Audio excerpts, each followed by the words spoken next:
Hey, welcome to the Card Collecting Club. We're so excited you're here. We can't wait to start our journey with you. We're going to be having quite a few episodes that are going to be dealing with how to collect sports cards, how to get into the hobby, how to trade, how to keep your cards safe, where are the best places to buy cards. And I'm just super excited that you're here for our journey together in the hobby. So let's get started.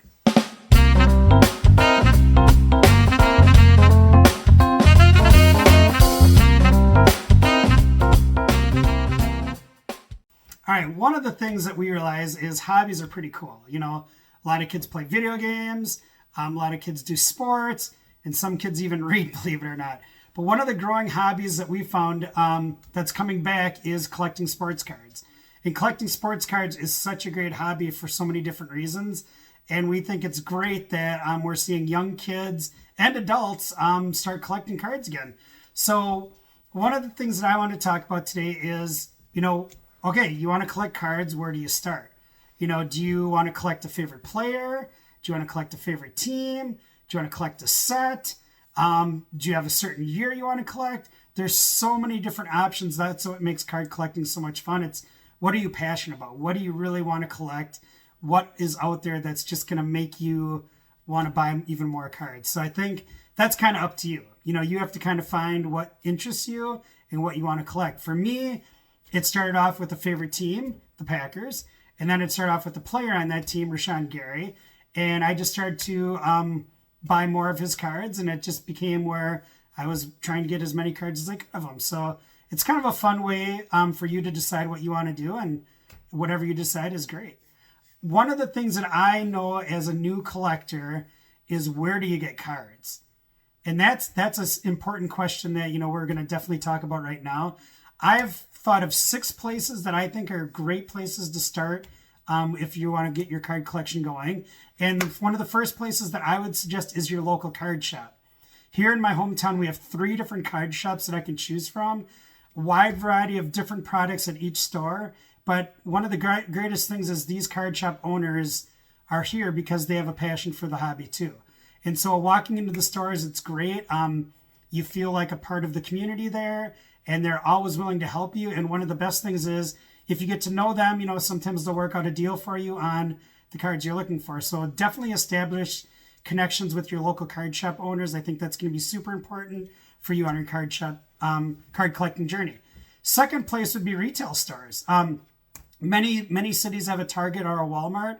Both Target and Walmart do carry retail boxes. There is a difference between retail and hobby that we'll definitely get into on another episode.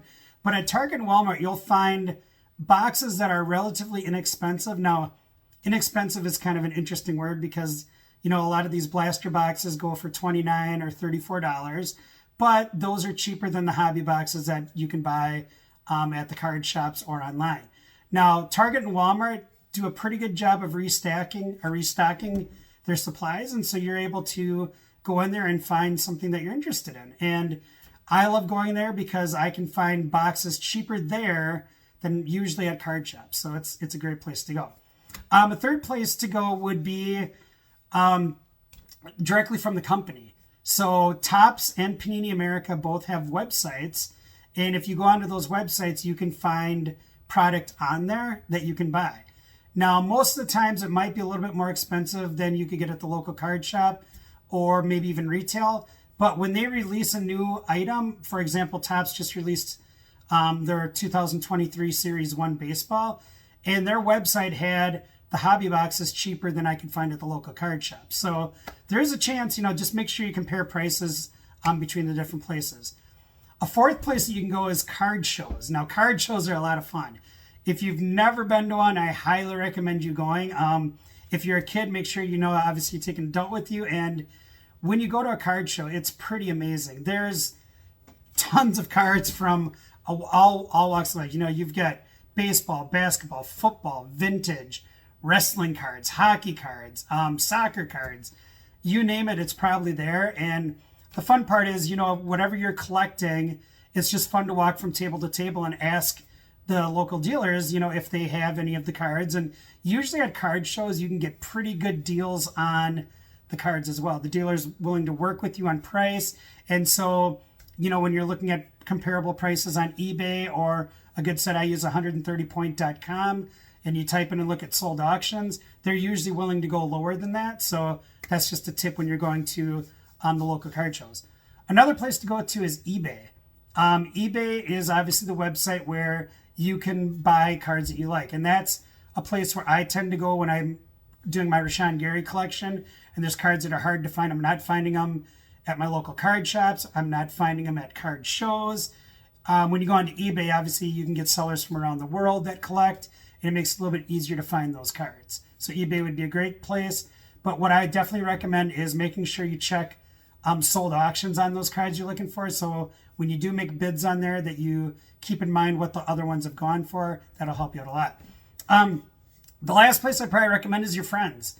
As your friends start collecting cards, it's a lot of fun to do trading with them.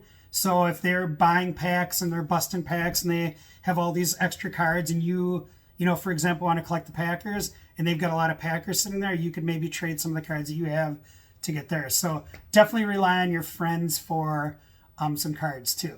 So those are the 6 places I would recommend to start buying cards as you're getting your collection going. Just a word to the wise, make sure if you're a kid that you have an adult with you when you go to the card shops or when you go to the card shows, because you want to make sure that you're getting a good deal and nobody's trying to rip you off, because that's not cool.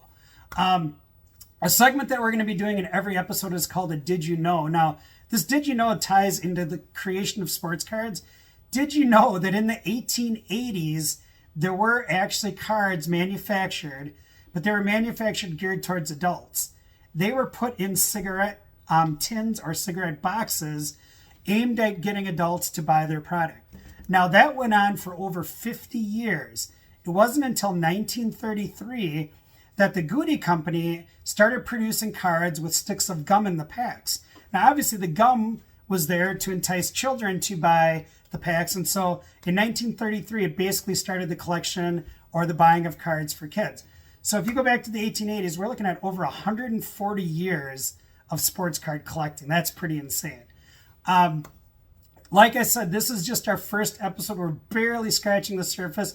Today was just to talk about, getting excited about the hobby again, collecting cards.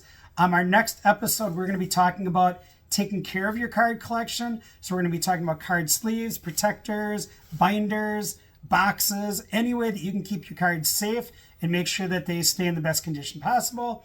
So with that, please like and subscribe, hit the subscribe button, and make sure that you keep your collection going and just enjoy the hobby.